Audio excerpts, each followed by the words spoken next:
Welcome to the Rocky Garza Show, where we explore the collision of a deeply meaningful life and a wildly impactful career. I'm your host, Rocky Garza, and with over a decade of experience as a coach, consultant, and keynote speaker to many Fortune 500 companies, I'm here to share personal stories and expert advice to help you gain clarity, build confidence, and discover that you too can build the life you actually want. Whether you're a high achiever looking for a more full life or a leader striving for professional success with purpose, this podcast was designed with you in mind.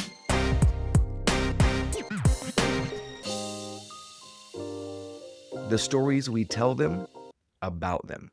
If you've been around for any length of time, I think you've heard me talk about the confidence method.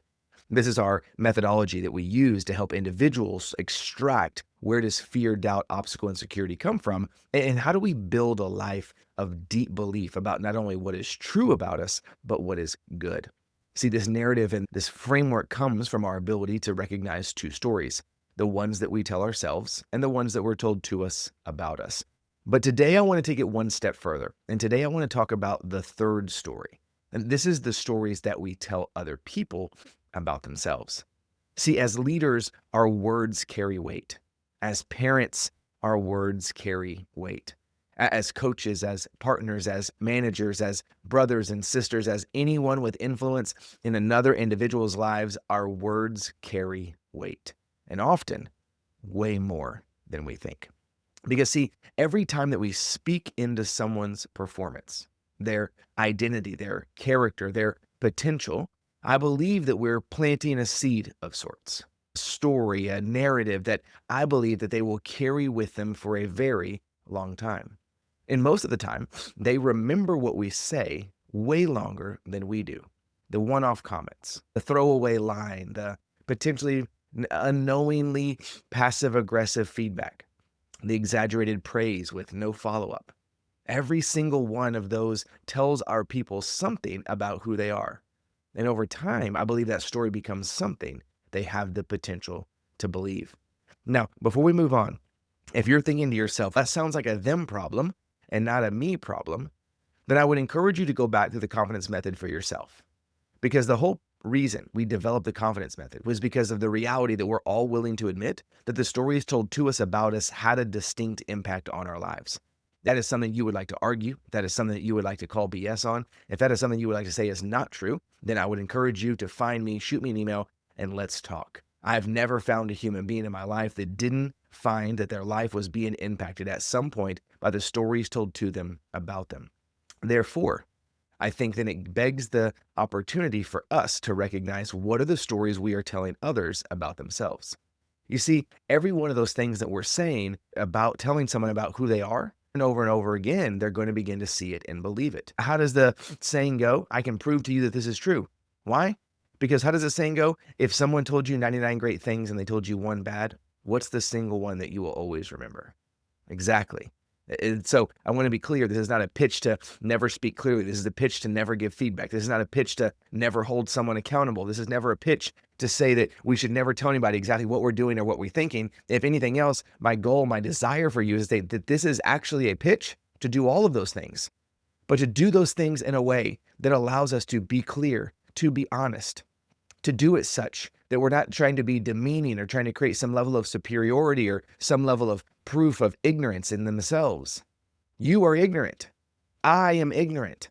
Ignorance being there are things that we do not know. There are plenty that you and I do not know. So then what do we do when we recognize that the words that we are communicating create massive impact on those around us?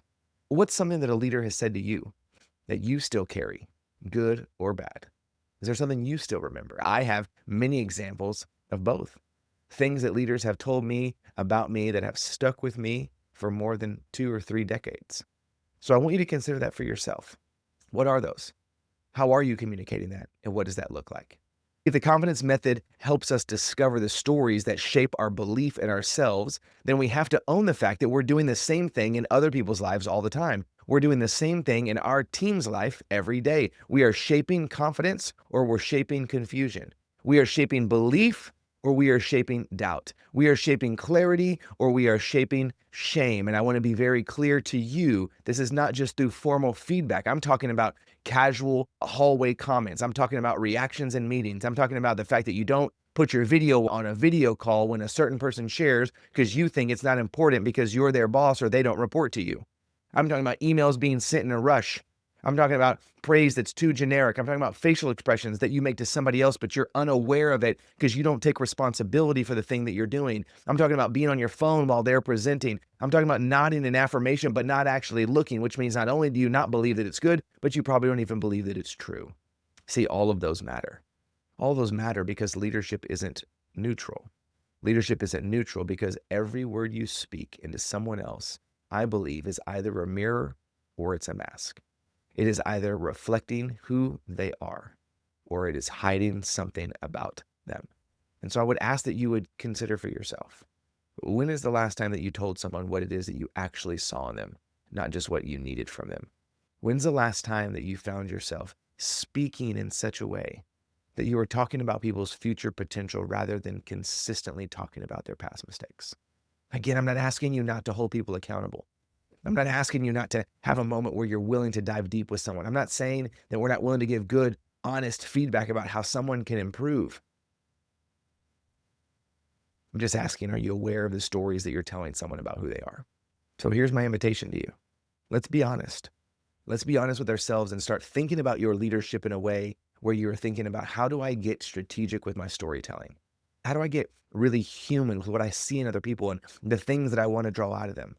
Not the sense of telling stories about yourself. We're all clear. We know that you think that you're great. So do I, by the way. I'm talking about the kind of storytelling that allows us to say, wait, I want to be intentional about the things that I'm shaping other people's lives with. I'm going to be intentional with the stories I'm telling them. That am I naming their value clearly? Am I calling out their growth out loud?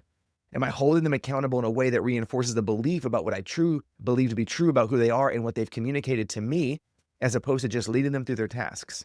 If you're unsure if you are guiding someone through their values, it's because you're unsure of their values.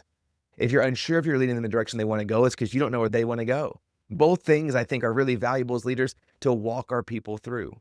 I want to remind you that you are shaping identity. And so if the confidence method has taught us anything, it's that the stories we hear about ourselves can shape anything and everything that we do. So let's not forget, whether we mean to or not, we are often someone else's storyteller. So when you're communicating, when you're leading, when you're having a dialogue with someone in your team or your family, just remember that your words matter and make sure that we do everything we can to make it count. And as always, I want to remind you to lead like you, not like them. And if what we said today was something that resonated with you, if you're thinking, I got to get more of this because I realize I'm leading people and maybe I'm shaping stories not in the way that I think that I need to or want to, then I would encourage you to go to rockygarza.com/confidence. I would love to invite you to the monthly leadership training I am doing this month. I would love to have you there. You can go and register for free, invite your team. We'd love to have all of you. And again, that's rockygarza.com/confidence.